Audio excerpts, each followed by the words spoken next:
Misi. Ya. Ya. Assalamualaikum. Waalaikumsalam Pagi. warahmatullahi wabarakatuh. Pagi, Ya, Mas. saya Aditya dari Kreasi Prasasti Iya, Perdamaian KPP. Baik. Bersama Pak Andi. Ya. Ya, selamat datang Pak Aditya, Mas Andi ya. Ya. Silakan. Terima kasih. Nah, ini ada Mbak Pipit. Ya, Halo, saya Aditya. Pipit. Dengan Mbak Andi. Pipit, Halo, Mas Andi, saya Pipit. Ya, silakan. Silakan duduk. Oh, iya. Di sini Boleh, bisa, di sini bisa. bisa. Ya, terima kasih. Ya.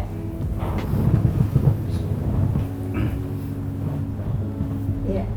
Ya, Mas Andi selamat datang. Mas Andi juga. Gimana nih Mas? Ada yang bisa kami bantu atau apa sih maksud kedatangan Pak Andi ke sini? Baik, makasih ya Ibu dari Yayasan Empatiku.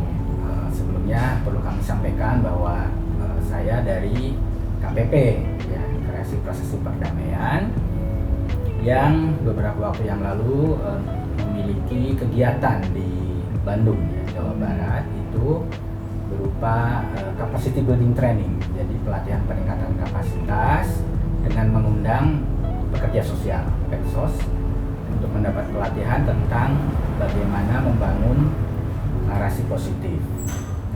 Nah, dalam kesempatan ini kami ingin beraudiensi dengan Yayasan Empatiku.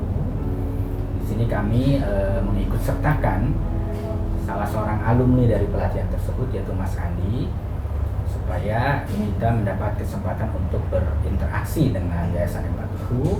Kita ingin belajar tentang apa itu Yayasan Empatiku, bagaimana sejarahnya, apa saja kegiatannya, pendampingan seperti apa yang dilakukan ya. Nanti Mas Andi sebagai alumni peserta pelatihan juga bisa sharing pengalamannya kepada ibu-ibu dari Yayasan Empatiku. Bagaimana kegiatan pelatihan, apa manfaat yang diperoleh selama pelatihan, serta apakah pelatihan yang diperoleh oleh Mas Andi sebagai seorang pekerja sosial masyarakat itu memiliki irisan dengan kegiatan-kegiatan yang dilakukan oleh Yayasan Empatiku, sehingga kedepannya kita bisa melihat ternyata narasi positif itu relevan dengan berbagai macam kelompok di dalam masyarakat, berbagai macam target group di dalam masyarakat. Mungkin yang pertama kami ingin mendengar terlebih dahulu mengenai Yayasan Empatiku. Apa visi dan misinya, apa saja yang telah dikerjakan, target grupnya, pendampingannya, siapa saja, begitu. Silahkan. Iya, terima kasih Mas Adit. Nanti mungkin Mbak Pipit bisa tambahkan ya. Jadi sebenarnya pada awalnya Empatiku itu berdiri untuk pendidikan sih sebenarnya, bagaimana mengasah empati dan sebagainya. Tapi kemudian sejak tahun 2018 kami mulai mendapat amanah awalnya untuk mendampingi para deportan, returni dan ex napiter gitu. Nah, fokusnya pada pencegahan sebenarnya, pencegahan dan penanganan dini ekstremisme kekerasan.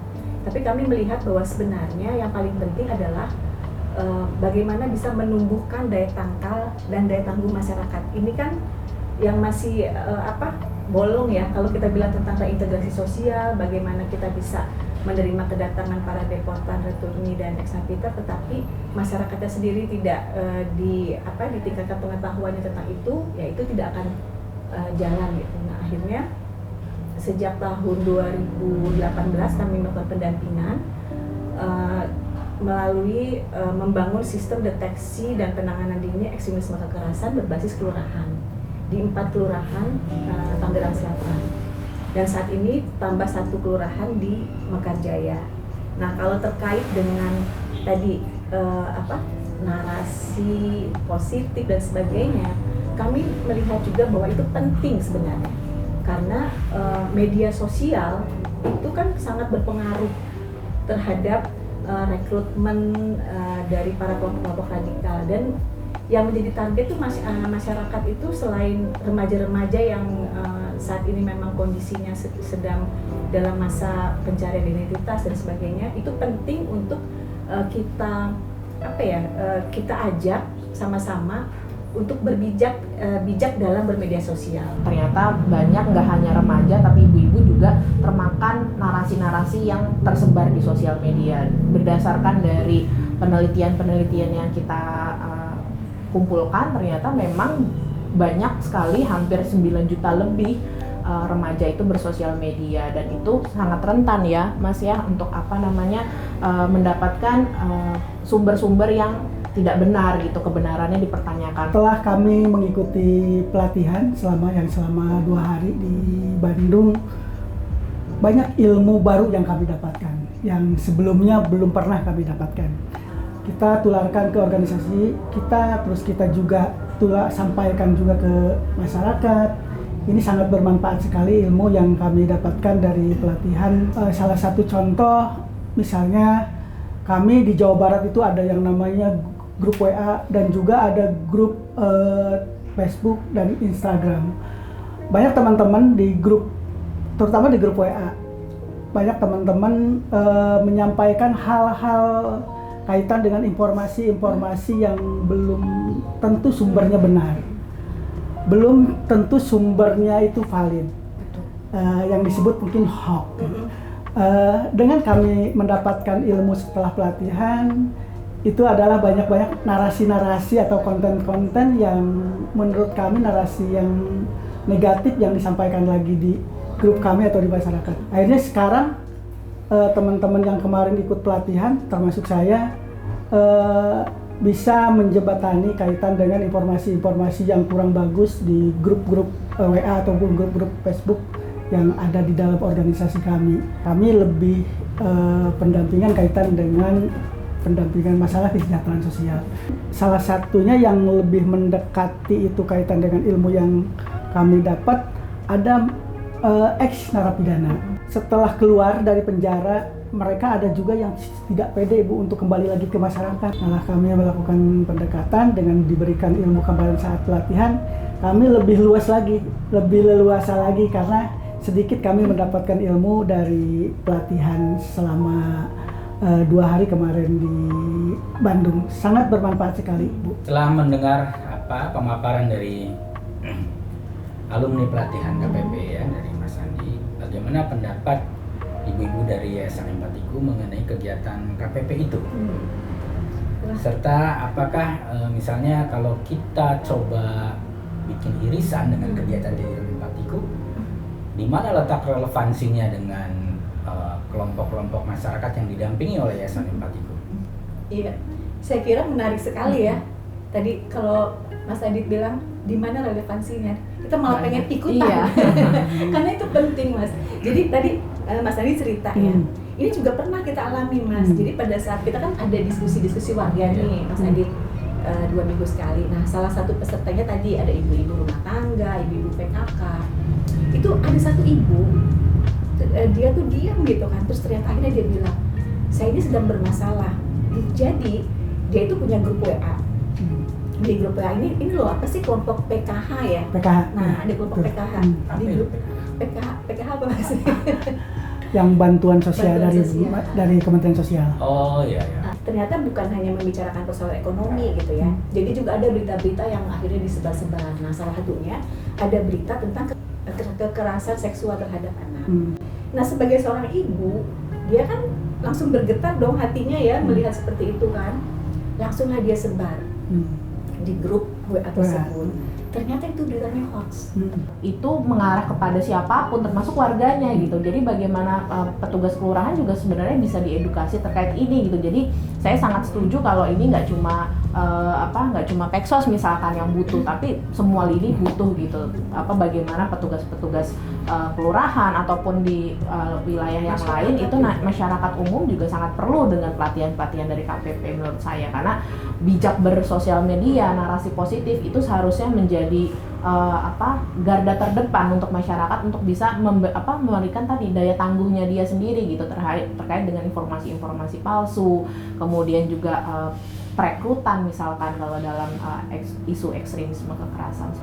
Tantangan terbesarnya itu apa Mas Andi yang terkait dengan bagaimana sih membuat masyarakat itu sadar untuk menggunakan sosial media ini dengan cara-cara yang baik, cara-cara yang bijaksana, dan juga selalu mengedepankan prinsip kita harus selalu memeriksa apakah informasi itu benar, informasi itu valid, dan apakah informasi itu bisa menimbulkan dampak luas terhadap masyarakat, apalagi jika informasi itu ternyata menyesatkan. Apa tantangan yang dihadapi oleh Mas Andi sebagai pekerja sosial masyarakat? Setelah mengikuti pelatihan itu, bagaimana ketika ingin menerapkan, ingin mendekati, ingin mengajak bicara, tantangannya apa? Selama ini kami lakukan pendampingan, itu tadi kaitan dengan radikalisme, terorisme, gitu kan. Kami memang awalnya tidak mempunyai basic ilmu untuk mengarah mendeteksi ke sana. Tapi yang kami lihat radikalisme itu salah satunya, termasuk terorisme salah satunya itu faktor kemiskinan. Akhirnya mereka juga ada yang berangkat ke sana. Tapi dengan kondisi sekarang, radikalisme itu bukan hanya sekedar teroris atau itu saja. Sekarang itu kekerasan di mana-mana, geng motor di mana-mana, begal di mana-mana. Itu yang mungkin tantangan buat kami. Tantangan buat kami melakukan sosialisasi, edukasi terhadap masyarakat. Mungkin langkah yang kami lakukan sepulang kami pelatihan, kami salah satu agenda kami yaitu mengadakan salah satu pelatihan, baik itu di tingkat Jawa Barat ataupun di Kota Bogor. Ini telah kami lakukan. Kami sudah kemarin komunikasi dengan Kepala Dinas Sosial Provinsi, Kepala Dinas Sosial Kota Bogor, karena saya tinggal Kota Bogor. Saya ingin ada program yang memang hampir mirip sama dengan kegiatan KPP yang dilaksanakan KPP kaitan dengan pelatihan yang kami dapatkan. Kami ingin sasarannya itu teman-teman kami dulu, organisasi kami se-Jawa Barat. Pengirimnya kita percaya, sudah kita anggap apa yang dia kirim adalah yang benar, padahal masih seperti itu, betul. Awam kan, kayak di grup-grup WA pengajian, ketika ustazahnya atau ustaznya ngirim sesuatu, udah. Atau siapa yang ditokohkan itu kan. Nah makanya tadi penjelasannya Mas Adit soal audiens itu adalah bagaimana kita bisa melihatnya itu adalah kontennya dulu gitu kan. Emosional, lihat isi beritanya, bukan siapa pengirimnya ya. Siapapun pengirimnya, kalau isinya yang kita telaah, yang tadi kecerdasan emosional tadi itu menarik banget ya. Baiklah, kami mengucapkan terima kasih kepada Yayasan Empatiku yang diwakili oleh Bu Mega dan Ibu Pipit.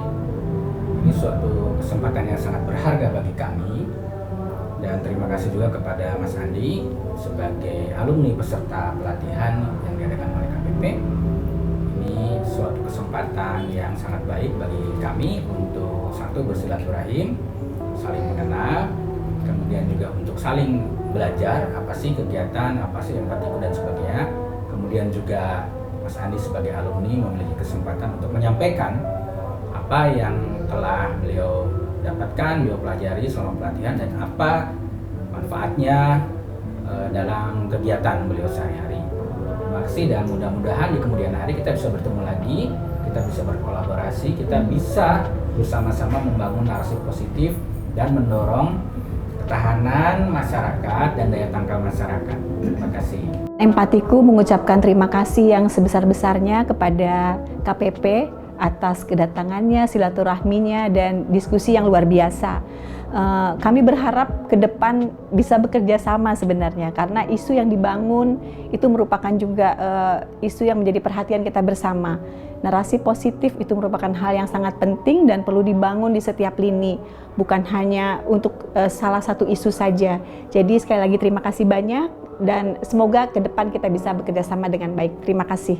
Sama halnya juga dengan pentingnya para deportan itu bisa membuat narasi positif sebagai counter terhadap isu-isu ekstremisme. Jadi bagaimana peranan mereka, bagaimana cerita mereka itu bisa menginspirasi masyarakat luas bahwa sosial media itu harus sangat bijak melakukannya, membaca narasi-narasi di sosial media maupun berita-berita itu sangat penting.